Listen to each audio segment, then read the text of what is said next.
The Last of Us just finished up, and dang, was it awesome! Loved this show, so here I am to rank the episodes of Season 1 from worst to best. Coming at this from a slightly unique angle as somebody who never finished the game, but did start it. And that way, I'm not affected by the comparisons to the game as I don't really have anything to compare it to, except for the first couple of episodes. With all that said, here's my rankings starting with number 9, Episode 6, Kin. I thought this was by far the worst episode, and it wasn't even close. Why? Well, I felt like the drama between Joel and his brother, as well as others with the members of the camp, just felt unbelievably forced and contrived. We get to spend just about 2 seconds celebrating Joel reuniting with his brother and learning he's safe before he starts whining and complaining. And I understand Joel's not supposed to be a perfect person by any means, but for somebody who is willing to travel for months across the entire country in the middle of an apocalypse in order to ensure his brother is safe, he sure doesn't seem to care at all that he found him there. So that was just mildly infuriating. This episode felt like it was straight up out of a soap opera and totally out of place with the harsh realities The Last of Us presents to viewers on a weekly basis. I wouldn't go so far as to say I hated it, but I'm left around a 5 or a 6 out of 10 score.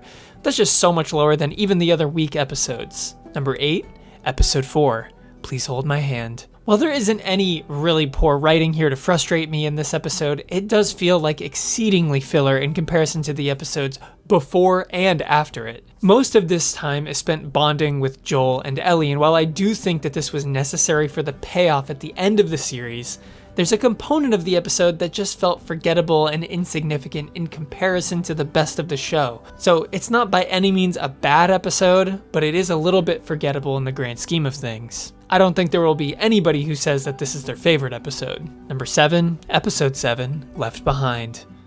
In a similar vein to Episode 4, this just felt a little bit like filler.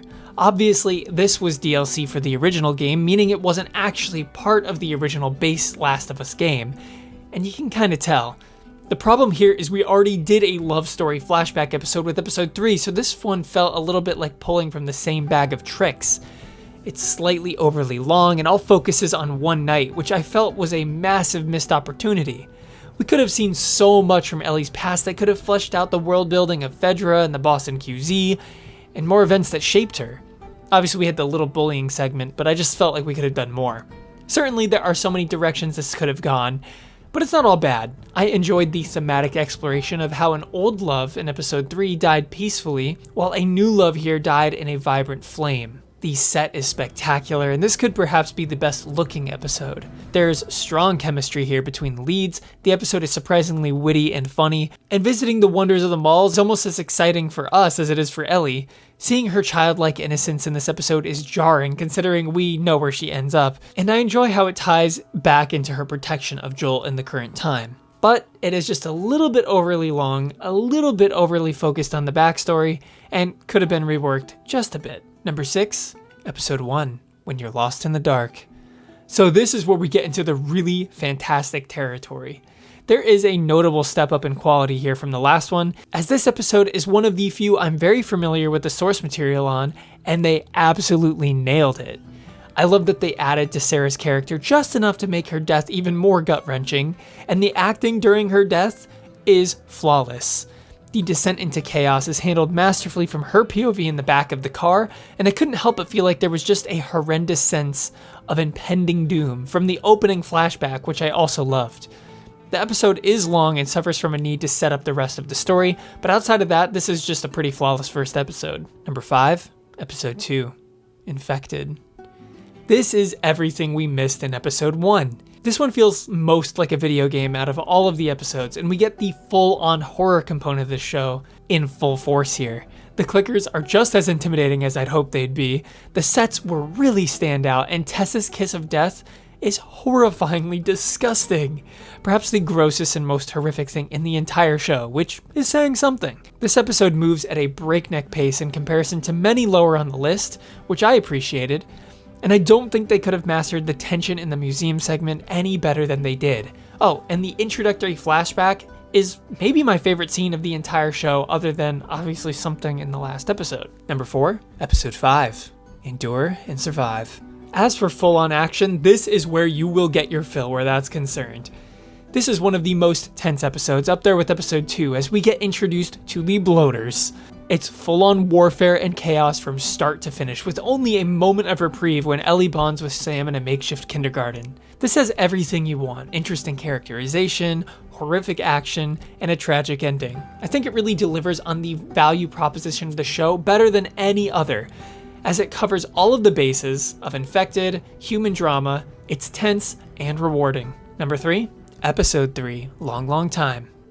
At first, I was very wary of this episode. I was not enthusiastically in support of a completely separate love story that spans decades and is very loosely tied into the main story, but the masterful acting and direction, the heart-wrenching dialogue, and the effective push it leaves Joel with at the end make this episode one of the most emotional powerhouses I've watched.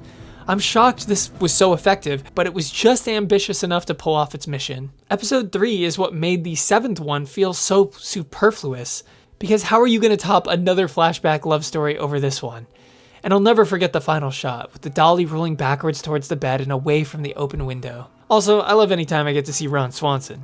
It was awesome to just see someone actually competently set up base in the apocalypse, although I still cannot believe he stood still in the middle of the road to fight those raiders. Number 2, Episode 8, When We Are in Need. When We Are in Need effectively shows the human version of Cordyceps. The actor portraying the main villain of the episode did just a fantastic job. He was simultaneously slightly sympathetic and calming, yet extremely disturbing and off-putting at the same time. And this is really Ellie's episode, and we get it as a follow-up to her flashback episode as well. I love how competent she is in dealing with conflict at this point in the show, as she's developed clearly from where we met her. I think Joel's rubbing off on her a little bit. But this episode delves into some really disgusting stuff that I can't even mention on YouTube or I'll get demonetized. And like I said, this is diving into the human version of Cordyceps, and that's what really makes the episode stand out for me. They even spell it out for you in a little monologue.